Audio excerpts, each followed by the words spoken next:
ಇರ್ಲಿ ಬಿಡು. ಒಬ್ರೋ ನೀನು ಇವಾಗ ಏನೂ ಮಾಡಲಿಲ್ಲ ಅಂದರೆ ಕಾವೇರಿ ನಿನ್ನ ಕೈ ತಪ್ಪು ಹೋಗ್ತಾಳೆ. ನೀನು ಎಂಗೇಜ್ಮೆಂಟ್ ನಿಲ್ಸಕ್ಕೆ ಏನಾದರೂ ಪ್ಲ್ಯಾನ್ ಮಾಡಿದ್ರೆ ಹೇಳು, ನಾನು ನನ್ನ ಕೈಲಾದ ಸಹಾಯ ಮಾಡ್ತೀನಿ. ಅದೆಲ್ಲ ಏನು ಬೇಡ ಬ್ರೋ. ನಾನು ಬೀಸಿರೋ ಚಾಟಿಗೆ ಸೂತ್ರ ಕಿತ್ತಿರೋ ಗಾಳಿಪಟ ಆಗಿ ಅತಂತ್ರ ಸ್ಥಿತಿ ತಲುಪೋದಂತೂ ಗ್ಯಾರಂಟಿ.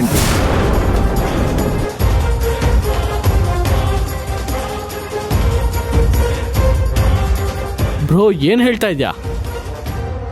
ಮುಂದೆ ಆಗೋದ್ರ ಬಗ್ಗೆ ಭವಿಷ್ಯ ನುಡಿತಾ ಇದ್ದೀನಿ. ಕುಬ್ರಾ, ನನಗೆ ಯಾಕೋ ತುಂಬ ಟೆನ್ಷನ್ ಆಗ್ತಿದೆ. ಒಂದು ಕೆಲಸ ಮಾಡು, ಸಂಜೆ ಡಾಬಾ ಹತ್ರ ಬಾ, ಇಬ್ಬರು ಎಣ್ಣೆ ಹಾಕ್ತಾ ಡಿಸ್ಕಸ್ ಮಾಡೋಣ. ಅದೆಲ್ಲ ಏನು ಬೇಡ. ನಾನು ನಿಮ್ಮ ಮನೆಗೆ ಬರ್ತೀನಿ, ಇಬ್ರು ಕೂತ್ಕೊಂಡು ಒಂದೊಂದು ಕಪ್ ಟೀ ಕುಡಿಯೋಣ. ಏನು ನೀನು ನಮ್ಮನೆಗೆ ಬರ್ತೀಯಾ? ಕುಬ್ರಾ ಹೇಗೆ ಸಾಧ್ಯ? ಈ ಎದುಗೆ ಅಸಾಧ್ಯ ಅನ್ನೋದು ಯಾವುದೂ ಇಲ್ಲ. ಸಂಜೆ ಅಲ್ಲಿಗೆ ಬರ್ತೀನಲ್ಲ, ನೀನು ಅಲ್ಲೇ ದೊಡ್ಡ ಡ್ರಾಮಾ ನೋಡುವಂತೆ. ಓಕೆ? ಕುಬ್ರಾ ಏನು ಮಾಡ್ತೀಯ ಹೇಳ್ಬಿಟ್ಟು ಮಾಡು. ಇದು ಹೇಳಿ ಕೇಳಿ ಮಾಡೋದಲ್ಲ, ಮಾಡಿ ತೋರಿಸೋದು. See you soon.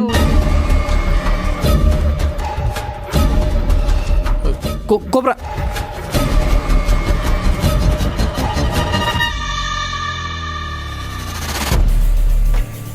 ಈ ನನ್ನ ಮಗ ಒಂದೊಂದ್ಸಲ ಒಂದೊಂದು ಹೇಳ್ತಾನಲ್ಲ, ಏನು ಮಾಡೋದು ಹೊರಟಿದ್ದಾನೆ.